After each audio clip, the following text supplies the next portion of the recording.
two people are talking about you right now, not about your work, not about your choices, about your body and the way you look, about the way you move through a room and what they are saying. I needed to sit down for this because when I tell you what's coming through your jaw, it's going to drop. Not because it's ugly, though somewhere it is, but because of what's underneath it.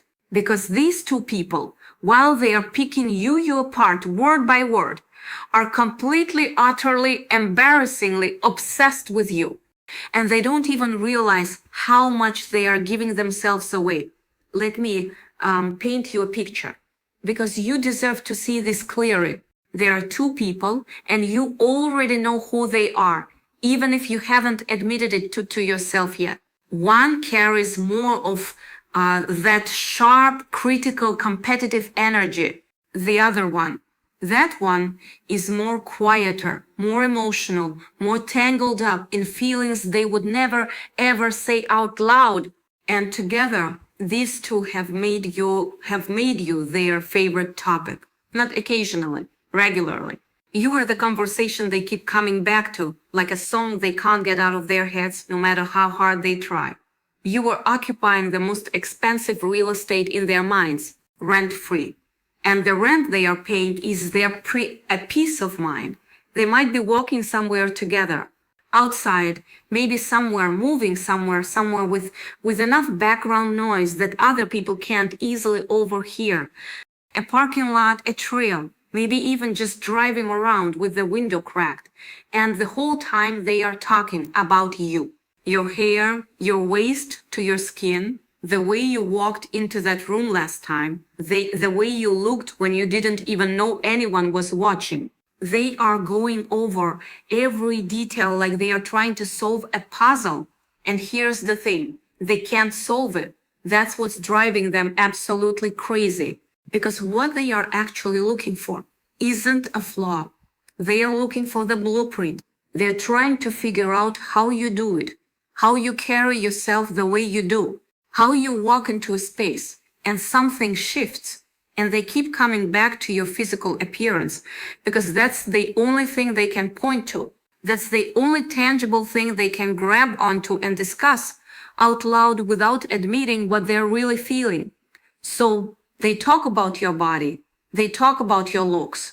And the tone of it, the tone is what would shock you. It is not just critical, it's desperate. It's two people grasping for something they can't name. They can't even name.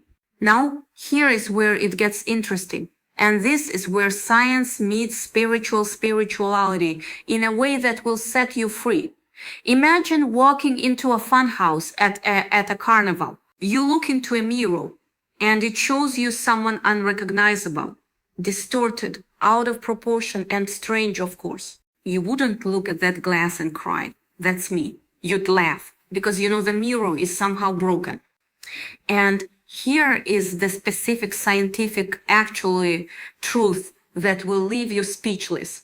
Their words and their judgments of your body are exactly like that broken mirror. Neuroscience proves that our eyes are not cameras. In fact, our eyes only capture the tiny fraction of the light and data in front of us. Most of what we see is actually a controlled hallucination created by our brain. It's called predictive processing because the brain gets so little information from the eyes. It fills in the gaps using its own past experiences, our brain, its own insecurities, its own bitterness. When those two people are talking about your looks like right now, they are not actually seeing you. They are taking 1% of your image and 99% of their own internal mass to paint a picture. Science.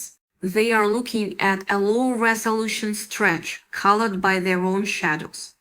Their judgment isn't an observation of your reality. It's a confession of their own mental distortion. Don't let a hallucination tell you who you are. The sharp one of the two, the one with the critical edge. They have had things to say about your body specifically, whether it's your weight, your waist, your size, something about the physical way you exist in the world. There might have been some real cruelty in the words. some fat shaming energy, or the opposite, something about how you've changed, how your body has shifted, and they don't like what that shift represents. Because what that shift represents is that you got through something, you healed from something, you survived from something they expected to slow you away, way down, and you didn't slow that part's real. There was a period, maybe health stopped, maybe low energy, maybe something that kept you quieter and smaller for a while. And they noticed it. They noticed. And in that noticing, some part of them relaxed. Some part of them thought, okay, good, good. Now things make sense again. Now the playing field feels level. And they might have even celebrated quietly, privately, in the way people do when they are never admit what they are actually celebrating. They were hoping you'd stay in that smaller, more contained version because that version of you made them feel comfortable. Comfortable. They are desperately trying to count your flaws because they simply cannot handle the intensity of your inner shine. And dim or light doesn't hurt their eyes. But you were never meant to be dim. Never. But then you started moving again. And that is what broke them open. Because you coming back, you getting up, you showing up again in whatever form that looked like for you, that wasn't supposed to happen on that timeline, or maybe not at all. And when they saw it, when they clocked you doing the thing they'd quietly written off, something happened in both of them that they are still not recovered from. The sharper one, got competitive, got loud inside, got almost frantic in that quiet, controlled way that competitive people get when they realize the game that they thought they were winning is still very much being played. They are nitpicking your physical appearance only because your spiritual authority intimidates them to their core. And the other one, the more emotional one, that one felt something in their chest they cannot explain. The heart actually responds when your name comes up. Their pulse changes, and they are furious about that, by the way. Absolutely furious. Here's what I want you to really feel, because this is the part that matters most. Their words are not a reflection of your physical worth. No, they are a public confession of their own private character. Every time they speak, they are handing you a mirror that shows you their face, not yours.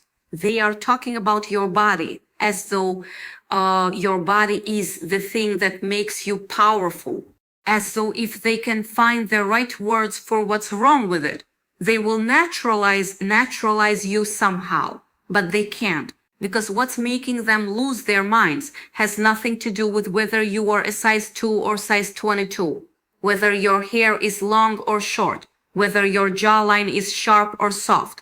It's your energy, it's the quality of your presence. It's this thing that I'm speechless, that radiates off you, that you probably don't even see in yourself right now.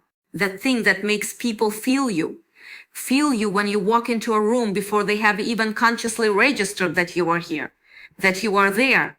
And you cannot copy that. You cannot replicate it. You cannot reverse engineer it. They are trying anyway, but they are coming up empty every single time. And the frustration of that is making them messier and louder and more obvious in ways they are not aware of. You were created to be a one-of-a-kind masterpiece, not a carbon copy, limited and boring expectations. The creator did not consult with them or ask for their opinion when he designed the masterpiece that is your soul and its vessel. So why would you consult with them now? Let me tell you something about the more emotional one. This person has feelings for you that they are absolutely not handling well. Not just attraction, something more complicated than that. Something that lives in that weird space between fascination and longing and resentment, not between, among. They want to be near your energy. They might even want to be you in some way, or be the person you are close to, or just orbit close enough to feel whatever it is you put out. And When your name comes up in that conversation, something happens in their body that they immediately try to match, immediately try to contain. They go along with the criticism because going along is safer. Because agreeing with the sharp words about your body is the only way to stay in that conversation without revealing how much they actually can't stop thinking about you. That's the burden they are carrying right now. That weight, that contradiction. They are still with feelings they'd rather cut out of themselves than acknowledge. And the only Rui's wealth they have is these conversations where they can talk about you in a way that feels disguised as something else. You are the main character. They cannot stop watching even when they pretend to look away in disgust. They are only talking behind your back because you are already miles ahead of them on the path of evolution. They are behind you trying to map a trail you've already walked. The critical one, though, that one is in competition with you. Not the kind of competition they'd ever name out loud. The secret kind. The kind that lives in the gut. The kind that started the moment they realized that you were doing something in your life, becoming something in your life, in your space, your work, your creative world, your career, your social world, that they wanted for themselves. They desperately wanted for themselves. And the fact that you have it, or you are getting it, or you're on your way to it, it lands in them like a splinter, small but constant, irritating in a way that never fully goes away. So they pick at your locks. Because if they can make you a little less in their own mind, the gap between where you are and where they are shrinks a little. It's not conscious. That never say that's what they are doing, but that's exactly what they are doing. People only throw stones at the trees that are bearing the most beautiful and ripest fruit. You are heavy with abundance, and their arms are too weak to reach your branches, so they throw rocks, hoping something sweet will fall. Sweet. And here's what's wild, even in those conversations, even while they are being unkind. There are these moments where the truth slips through, where one of them says something that's just barely too specific, too detailed, of course, too close to describe something that only someone genuinely paying attention would notice. And the other one goes quiet for just a second before they respond, because they both know somewhere underneath all of it that they are not just talking about you. They are confessing something. They are confessing that you matter to them way more than you should. Now, what they've said about your body, about your looks, it's real. And I'm not going to tell you it doesn't stick to here. But I want to flip this completely, because there is something in it that's actually about you, not about them. The things they are talking about, your waist, your hair, your skin, your mobility, your presence, those are things that have shifted. You have changed. You've changed, not just physically. Although, yes, physically too, but you have been through something. You've moved through something heavy, something that changed how you carry yourself, maybe changed how you look, definitely changed the quality of your energy. And they see that. Even while they are being awful about it, they see it. You're not the same person you were a year ago or 2 years ago.